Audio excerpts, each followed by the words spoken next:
There was a lot of shit this week that fucking annoyed me. On the gas mileage thing, I brought up last week how I was watching The Goodbye Girl, and she was standing, one of the characters was standing in front of a fucking Subaru, and it got 39 miles per gallon. And here it is 36 years later, and my car only gets fucking, a hybrid, only gets 41 miles per gallon.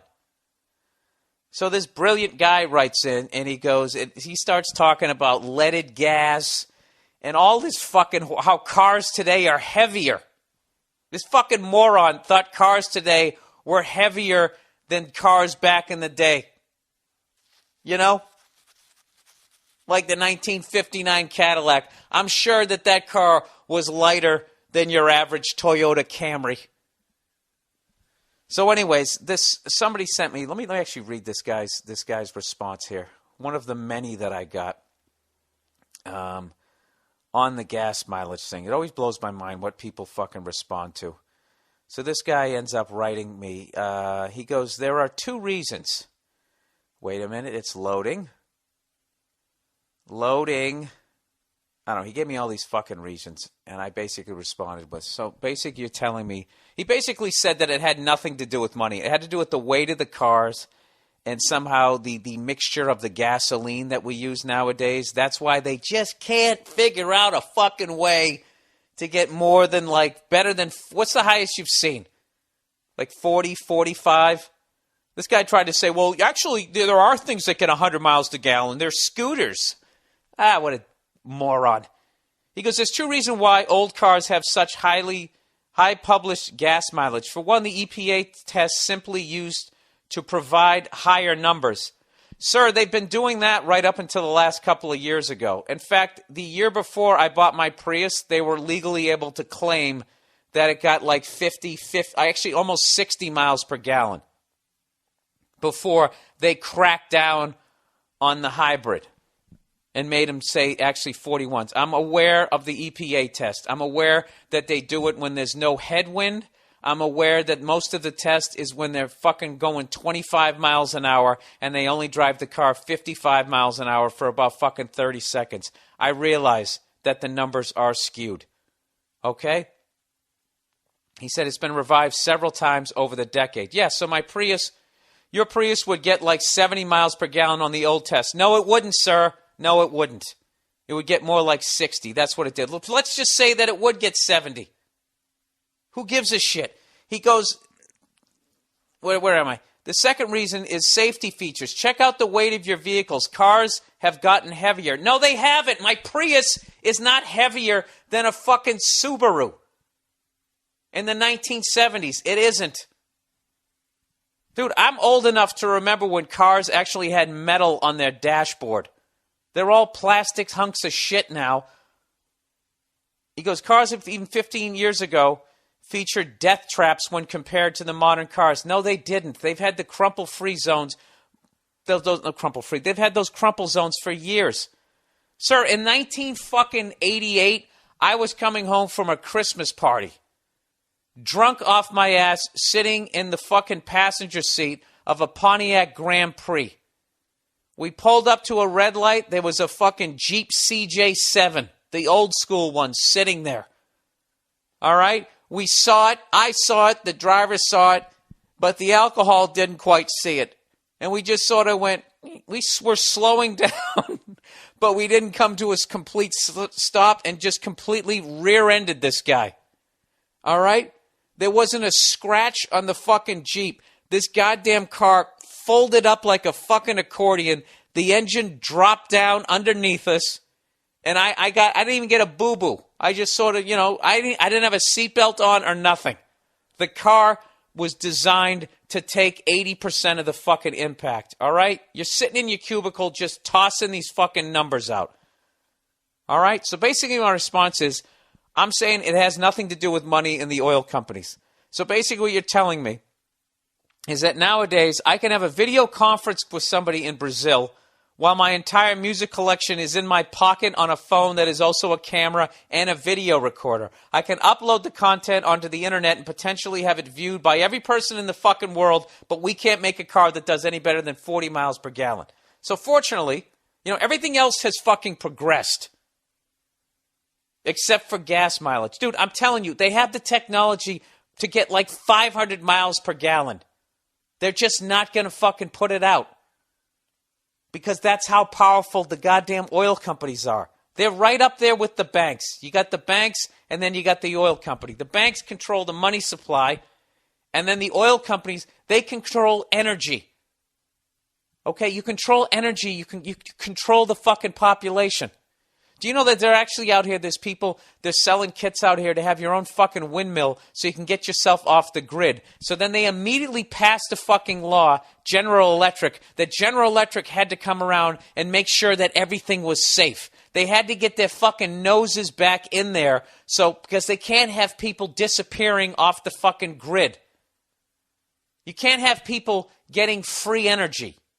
Other than the cost of the fucking windmill. You can't have them sitting there and every time the goddamn wind blows, it recharges a generator and now I don't have to work as much. If I don't have to work as much, I don't have to go into debt. You're getting yourself off of the fucking treadmill and they can't have that. All right? God damn it, I wish I was more intelligent so I could explain this better. But you know what? There's a great documentary. I'm actually going to email this guy back. It's called The Gas Hole, full documentary. And they have everything from the urban myth of the water-powered carburetor, which this guy who wrote to me completely dismissed. He completely dismissed any sort of that exists because he sits in a cubicle and I sit in a fucking bedroom. All right, and he tries to just say that's just another media hoax. Oh, they said Dewey beat Eisenhower or fucking like dumb shit like that. Okay? This documentary have everything from like the urban myths that these water-powered cars existed, all the way up to a retired scientist who worked for Shell.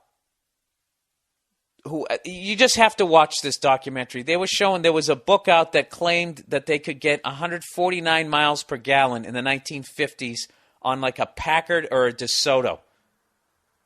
And by the 70s, this scientist who worked for Shell said they had gotten it up to 1,000 miles per gallon.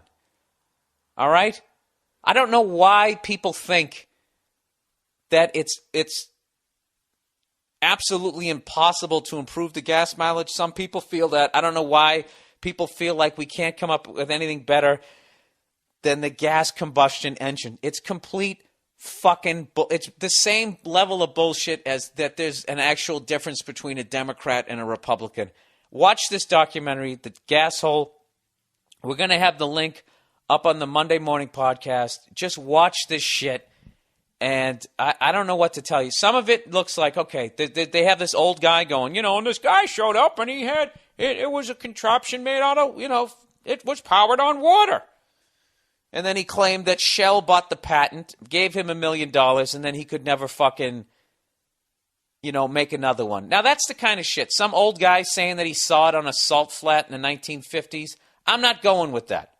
All right? I'm not that much of a fucking whack job. But when a guy who used to work for Shell is coming out saying that type of stuff, it gets to the point like, are all of these people nuts? You know what I mean? There's no fucking way. I don't give a shit whether there's lead in gas, whether there's not lead in gas, how much the car fucking weighs, or any of that bullshit. There's no fucking way that in almost 40 years you can't do better than 2 more miles per gallon. I absolutely fucking refuse to believe it.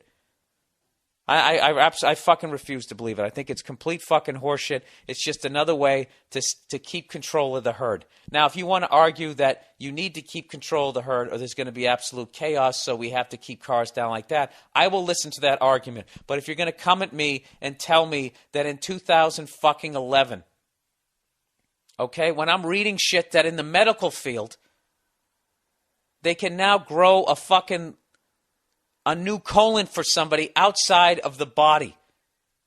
I read this thing on that TED.com. This woman had a completely ulcerated large intestine. So they took some sort of tissue culture, whatever the fuck that means, out of her diseased colon, used that to then grow another one outside of her body. When they were done growing it, they took the old one out and put the new one in like she went down to Midas Muffler. And it totally fucking worked. Okay? Up until like 5 years ago, you were looking at a colostomy bag. You would have a bag of shit right under her fucking right titty for the rest of her goddamn life. Her social life would have been over. Okay?